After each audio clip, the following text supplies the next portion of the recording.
Hello, Atlanta. Actually, today I should be saying Namaste, Om Shanti. We have a very special episode today. It is not part of our regular episodes where we actually sit down in our studio. We actually came out to make you meet a very special person. It was a calling for me. It was not planned. It was something I deeply believe in. It was a calling for me that got me here and gave me the one time lifetime opportunity to interview Sister Jayanthi. As you all know, she is the additional administrative head of the Brahma Kumari, which is one of the world's largest organization. It's a spiritual organization for both men and women and primarily led by women. I'm here today to meet the Sister Jayanthi and have you all get a little more insight into her life, into her spiritual journey. Sister Jayanthi, she speaks with gentleness, clarity, and depth.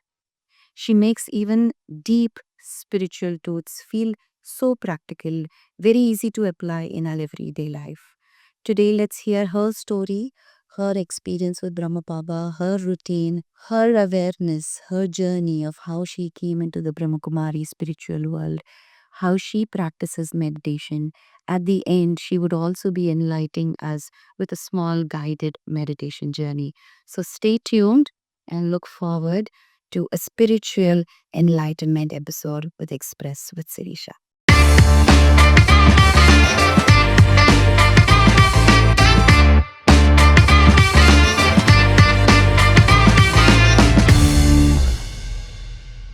Om Shanti, thank you for being here today. Om Shanti, is my privilege to be here. I'm glad to be with you. Thank you so much. I think Sister Jayanthi, everybody knows you. You know, this our introduction in words go to the God of justice. We look up to you from a spiritual learning, from a spiritual journey, getting consciousness, your talks around the world, your guided meditation. I mean, that is what I use because I'm not the pro in that way. Have been very effective for the peoples whose lives have changed. And I know a lot of people have surrendered and, are residing in Mount Abu and various other centers, leading this path for many common people. At Express with Sirisha, we really believe in sharing our expressions and guiding people that way. I always tell people one of my mantras is expect less, do more, express, not in your mind, but by saying a word of gratitude. It doesn't have to just be a thank you, but something a little more than that, saying, hey, you thought about me, a kind word, a heartful compliment. I think it really makes their day because when people are doing selflessly, nothing is required apart from that soulful feeling at the end of the day when they can sleep in peace. So I think all our mantras and mottos, my calling has brought me here today. And I would really want you to share with our audience your personal journey. I definitely have heard a lot of your interviews, but any of your story with Brahma Baba, your interaction, or one story that you can really share with us, please. My mother and grandmother were the people who were connected with Raj Yoga from 1957. And so when it was my 8th birthday, then it was celebrated at the center with Dadi Janki. I think many of your viewers might have seen Dadi or knew of her. My good fortune was to be able to stay connected with her since I was very young. And then in December 1957, my mother had been practicing just about a year, but we then migrated to London, the whole family. And in between October Diwali time, we went to see Brahma Baba and the Mother Madheshwari Saraswati. And we also met with many of the other dadis, the seniors of the organization. And so the connection was a very strong one. And one particular story, around 1959, my father had started his business, he was settling down, and it was summertime. A couple of years later, and Brahma Baba was in Mumbai and he was having Alfonso Mango. And when he had that, he remembered these little children abroad who probably didn't get mangoes because in those days you didn't send flowers, fruits, vegetables across the oceans in the way they do today. And one Saturday morning, to my surprise, the postman was coming, but he rang the bell. Normally he would just post letters through the box, but this time he rang a bell. And so I went to the door and opened, and there was a box. And my mother came and we said, can we open the box? It was exciting, a box coming by airmail post. And when we opened it, it was 6 Alfonso mangoes. And we had many relatives in India that they were all enjoying the mango season, but nobody thought about the children far away. But Brahma Baba did. And so it just shows you how loving and how caring he is.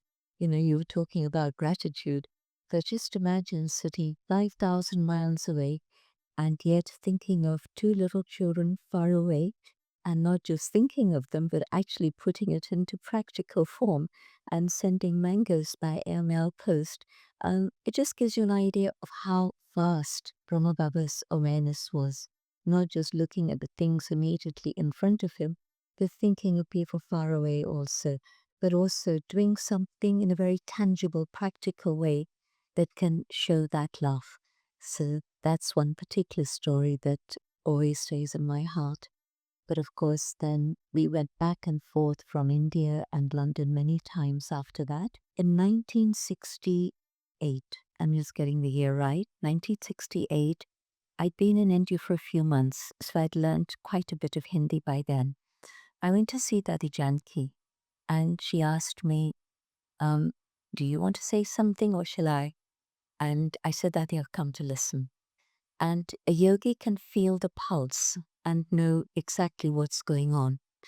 And I'd just started uni, and then I decided I'd take a sabbatical for a year and then go back. But I wanted to study something that India offered. So that was my purpose of seeing her. But when she started to speak, she started talking about conscience and how there are so many layers of influence on the conscience. Permissive society, traditional English society, Hindu society, spirituality, or media, social media nowadays, of course, but also education and friends, all of these things. All of this is clouding the intellect, and it's very difficult to know which direction to go in and how to be able to be sure that this is the right path for me. And so when I said to her, well, how do you remove these influences so that then there's like clarity? And she said, learn to meditate. And my journey began. And 6 weeks later, I decided that this was to be my path, because when I'd come in India in 1964, it was monsoon time, because that's when you get summer holidays in London, July, August, and so on. And so this was about July and it was monsoons. And when you go from the airport to the city, today it's very beautified with palm trees and it looks very nice. But at that time, you saw the raw India. And what I was saying is that on the pavement, on that main road, there were little huts, but they'd been made out of cardboard. And the cardboard was melting in the strong rain that was coming. And so the whole family was just sitting there by the side. They had nowhere to go, nothing to do. They were just sitting there. And that created such an impact on my awareness that that's when I really decided. I was 14, 15. And I decided that my life mustn't just be for my own comfort, but it has to be of service to others. And so when I decided that this is the path I want to take and I want to serve, it was a very, very strong motivation. And that's been my life ever since. Yeah. You mentioned self-consciousness. That is one thing I heard in many of your interviews. In this noisy, chaotic world, like how do you define what is self-conscious to us in a simple way? Mm, Everybody, people who don't have or are very new in this journey, at least me, I started 3 years ago, I'll be very honest. So how do you explain that to someone? Um, how do we define ourselves usually?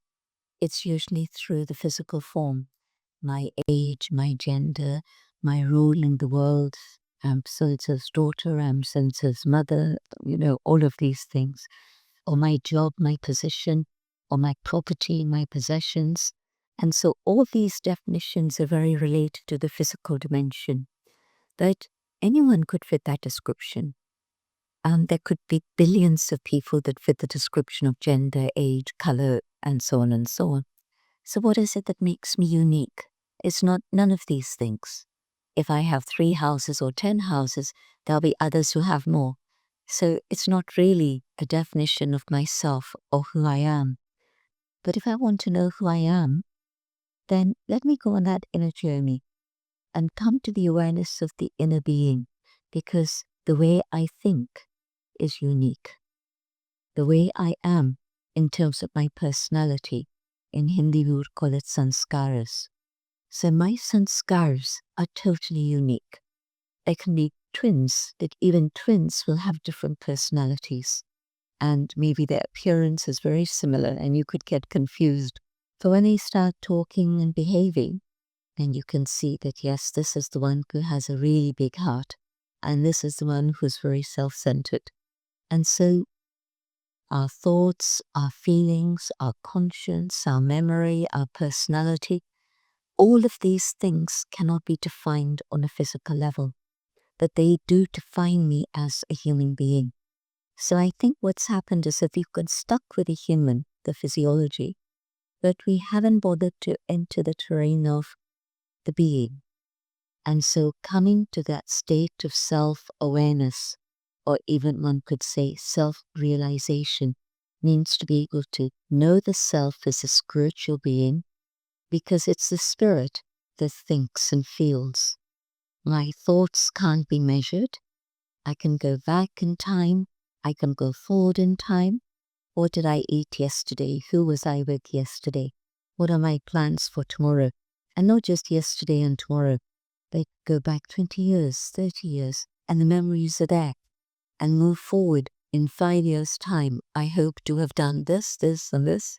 So the mind is something that can go beyond all these barriers of space and time and distance. It can fly to New York in a minute. It can fly to Mumbai in a minute. Less than a minute, actually. One thought and you can travel there. So coming to the understanding of the inner being, the spiritual being, so that I know who I truly am, happens through spiritual understanding and silence. When I think about these things and reflect on these things in silence, I begin to see who I truly am. That took me, like, paused me for a moment and made my mind go. It's like a time machine, as you rightly said, being here 1 minute, being there 1 minute. Mind can travel through those thoughts and through those everywhere. I think when I started my meditation journey and I sat calm, at the first 10 minutes, my mind was going in circles, thinking probably a million things. At beginning, I was like, no, I need to control my mind, I need to control. Then I started telling myself, let it flow through. Let me finish all those thoughts at the end. I came down and I could find what truly gave me that happiness, what I was looking for. Where am I today? Being more aware of my actions, being more aware of my reactions to others. I think that is one small step I felt I took. I hope I'm the right path. You have to guide us here, but really glad to know. What you're saying is fine. That's one way to do it. But in fact, an easier way, because you let all those thoughts flow, how much time is it going to take? You know, your half hour allocated for meditation might just go totally at that, just unraveling all the things that are floating around. But another way is to actually study, find out something about the soul.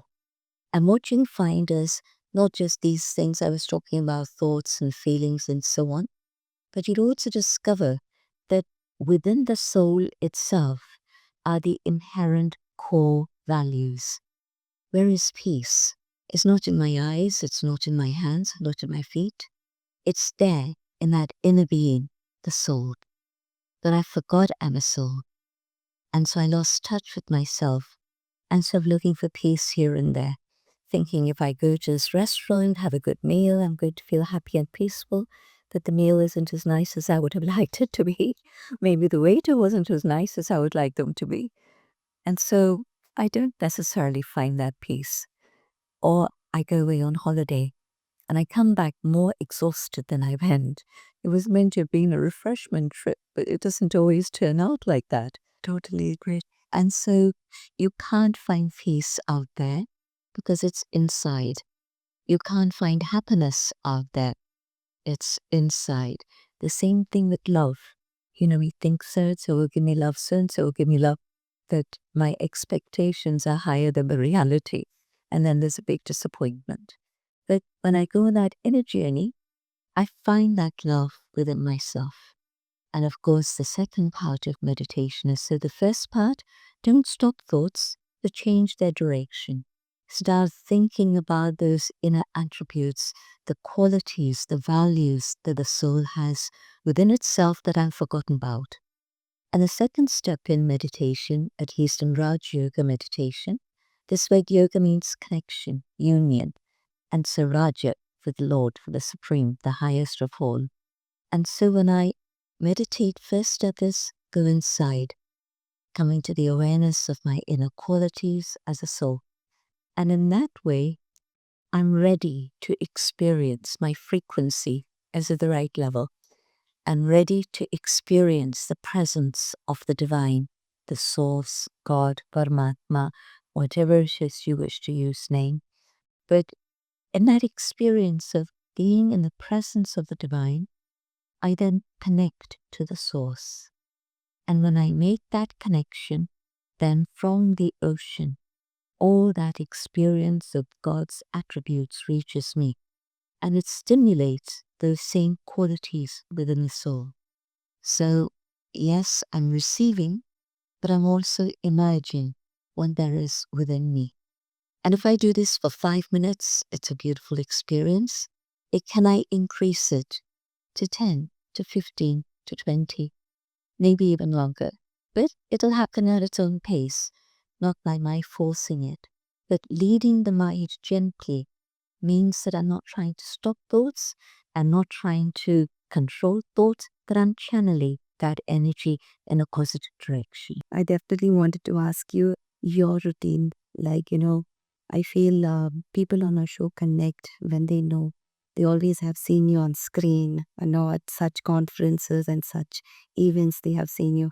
How is your daily routine like? Morning, evening, like I'm sure you had the divine connections, you have your time set. I don't want to scare people. For if you're a serious meditator, the earlier you rise, the better it is, because the world is meant to be quiet. And so within the Brahma Kumaris, we get up very early, and then we're ready to sit in meditation by 4 o'clock in the morning. And so we start with 45 minutes meditation, and it's really a recharging of the inner battery so that you're ready to cope with whatever the day may bring. And then we also have a period of study together. We study spiritual teachings because that's the nourishment for the buddhi, the intellect. Otherwise, the messages you're getting from outside or even from inside are very negative ones. Ego and anger and greed and attachment, all these things are being triggered. But if I can start the day putting the compass straight by hearing things of a spiritual nature, something that can uplift me, something that can keep me on track and bring me to the path of truth and enlightenment, it's very useful. And so between the hours of 4 and 8, there's a sacred. Then we have meetings and programs and all the sorts of things that would happen within a working life, for example, except that it doesn't stop at age 60, but it continues like Nadi Janki till 104. And so it's a life both of action, but also of service to others.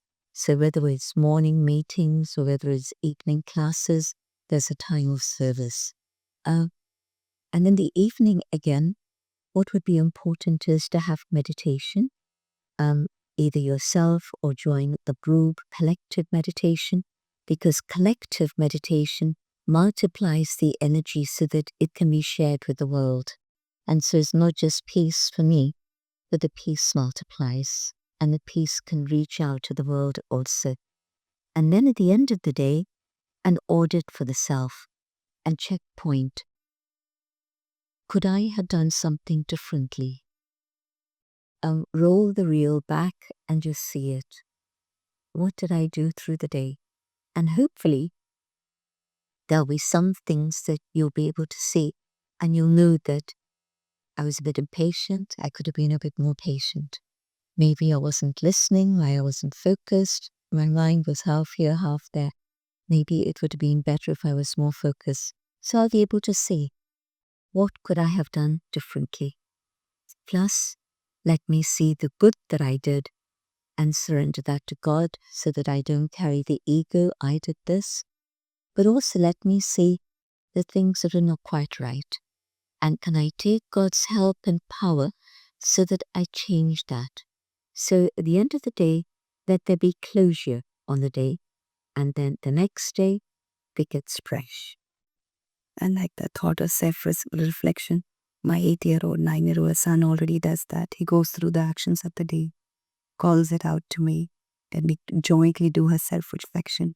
Beautiful, though. I'm really glad something we do passes on. It take 2 minutes in a prayer. Yeah, there's no other way to explain to an 8-year-old yet, but just do a 2 minutes pray and think about your day. So if you would be kind enough to do that guided meditation and share with our audience, we'll take some time to do that. Sure. Sit comfortably. You don't need to sit in a particular posture, but if you had both feet on the ground, it makes the body more balanced and steady. I'll share my own thoughts as I meditate and invite you to follow these ideas. Going on that inner journey, I come to the awareness of the shining star, the light that shines in the center of the forehead. This is who I am. I am this being of light. And in this consciousness of the inner being, my thoughts slow down and I become peaceful. And in this awareness of peace, I can sense the presence of the divine. While I was in the consciousness of the body, I was just connected with the people, the places, the things in the physical world. Now in this awareness of God's love,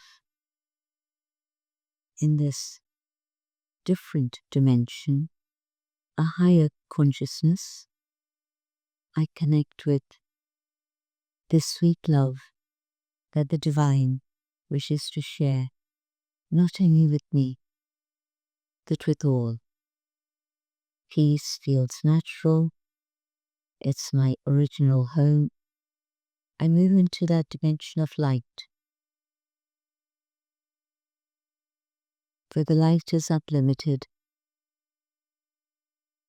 and I connect.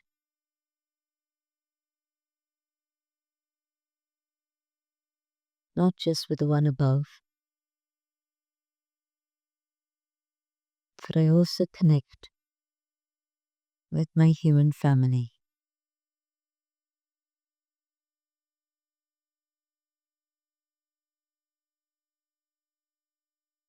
And I can feel God's love reaching me.